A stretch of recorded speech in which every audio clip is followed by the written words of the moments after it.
老實講，我未試過有任何西方朋友會咁樣幫我，我真係好欣賞呢樣嘢。當佢哋真係歡迎你入嚟，對你打開心扉，對我嚟講真係去到另一個層次。同埋佢哋心地好好，真係好好人。佢哋嘅意思係，大家好，今日希希想同大家分享一個金髮美女叫 Lisa 羅傑莉嘅影片。佢係一個去過超過50個國家嘅旅遊達人。好多人成日問佢去過咁多地方，點解最後揀定居喺中國呢？係咪因為嘢食好食，定係風景靚？ Lisa 嘅答案同一般人答案好唔同。佢講嘅係一種我哋覺得理所當然，但外國人覺得好震撼，因為連英文都冇嘅一個字：義氣與人情味。好，喺開始之前，請俾個 like 我哋先，多謝晒。呢啲嘢通常係對屋企人先會做，係咪？其實以我嘅經驗，呢啲都係中國朋友之間會互相做嘅事。我諗呢個就係點解啲人成日問我點解喺中國，點解去過50個國家之後，我會揀喺中國定居。中國文化同歷史真係有好多嘢可以學，我可以講足一大輪。但係當你真係走入中國人嘅內心世界，嗰種感覺就完全唔同。當佢哋真係歡迎你入嚟，對你打開心扉，對我嚟講真係去到另一個層次。你會感受到嗰種關心包容，仲有一種我哋撐你嘅感覺。嚟中國之前，我有幾個好老友嘅中國朋友，我哋可以幾個月都冇聯絡，然後我可能會發個信息話：喂，點啊？你 OK 咩？有啲咩需要幫手？佢哋意思唔係話使唔使俾個抱抱你，佢哋嘅意思係我會喺你身邊支持你，而且佢哋真係會做出嚟。好似有一次我生意上遇到咗好大嘅麻煩，我嗰陣都覺得自己財政上有啲亂晒大龍，佢哋就話唔緊要，好啦，我哋呢度有啲生意機會，我出錢請你飛過嚟啦。結果真係咁做嘅，之後情況就好轉，我又可以重新振作返。不過老實講，我未試過有任何西方朋友會咁樣幫我。我好鍾意我哋西方朋友，但要去到咁樣支持你，真係咁樣陪住你，尤其係講到生意、錢呢啲事，真係好唔同。呢啲通常係對屋企人先會做嘅嘢，係咪？但係以我嘅經驗呢，佢就係中國朋友之間會為大家做嘅事。我覺得呢樣嘢真係好勁，而且我知道唔止係對我一個嘅。我喺我前男朋友身上都見過，佢係中國人。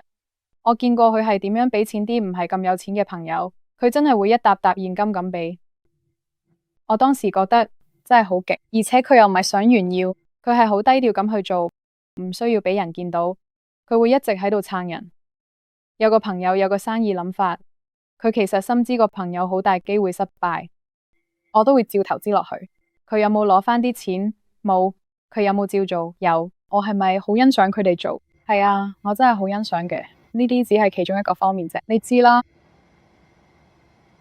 有時我返去，家人會話：哦，我哋唔會將生意同家人混埋一齊。我覺得咁樣好奇怪喎。呢個係我喺亞洲住咗10年之後嘅睇法。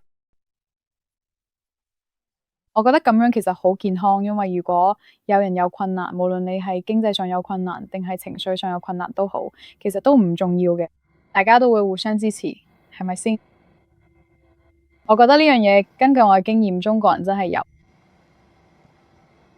我真係好欣賞呢樣嘢，而且我都學到好多，因為我自己都越嚟越適應咗呢種方式。我仲有好多嘢要學，所以我仲喺度，你明唔明？但係我真係覺得呢樣嘢好勁。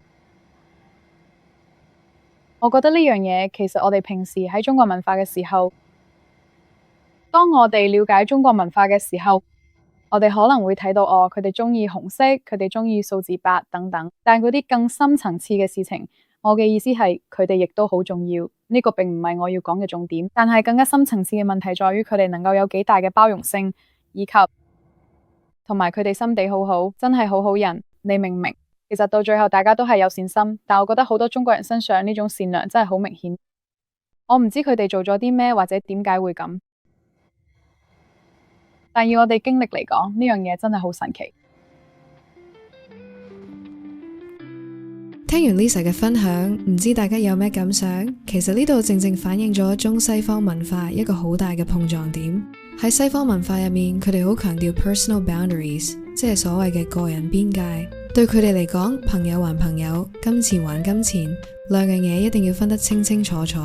因為佢哋覺得一旦涉及借貸，段關係就會變質，甚至係失去朋友嘅開始。所以當 Lisa 見到中國朋友可以因為義氣二字就直接攞沓現金出嚟幫手，佢簡直係覺得三觀被震撼。但係大家有冇諗過，其實呢件事隱藏住一個嚇死人嘅經濟邏輯呢？我相信大部分人冇聽過呢個嘅陰謀論。你試下換個角度諗，如果西方人都好似我哋咁，有困難就有朋友借，而朋友亦都真係會借嘅話，世界會變成點？最頭痛嘅一定係銀行。我哋可以簡單計下數，假設一個國家有100萬人喺度經歷緊財政困難，每人要借1萬蚊周轉。如果呢啲人都係去銀行借，就算計最基本嘅白利息，每日100萬人借緊錢，嗰度產生出嚟嘅利息已經係一個天文數字。更何況喺外國一定唔止100萬人需要借錢，但係因為我哋有呢種朋友即係家人嘅文化，大家互相周轉，互相借火，呢筆本來要貢獻俾銀行嘅利息就咁樣被義氣抵消咗。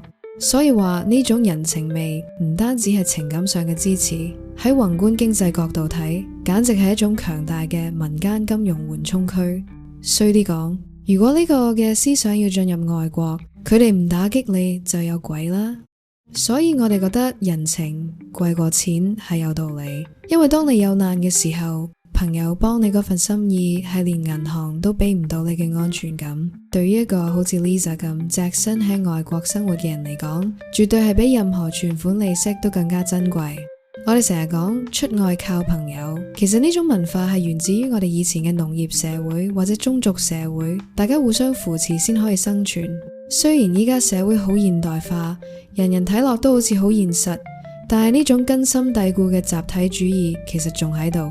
Lisa 提到一個好有趣嘅點，佢話西方家庭有時會講 We don't mix business with family， 唔好將生意同家人混為一談。但佢喺亞洲住咗10年，佢覺得呢種諗法好奇怪，點解最親嘅人唔可以互相扶持？佢反而覺得無論係財務上定係情緒上，大家都應該係一體嘅。呢種將朋友家人化嘅過程，令到外國人覺得有一種前所未有嘅溫暖。我哋成日喺網上見到人講為咗仔女先移民去邊度，好似出發點永遠都係為咗仔女好，但大家可能只係睇到表面，而忽略咗好似 Lisa 感受到嗰種中國人傳統嘅優點。呢啲優點唔只係一個簡單嘅連結，而係維繫住成個家庭嘅核心。如果你完全離棄自己嘅文化，將仔女調入另一個世界，你有冇諗過最終你同佢哋嘅關係可能會變得淡如水？到時先至嚟問點解佢性格會變到完全唔顧家，完全冇咗家庭觀念。其實呢啲就係所謂民主背後嘅副作用。好，今日就講到呢度，但我反而想聽下你哋有冇試過借錢俾人，人哋唔還呢？留言大家分享下你嘅慘痛經歷啦。我哋下條片再見，拜拜。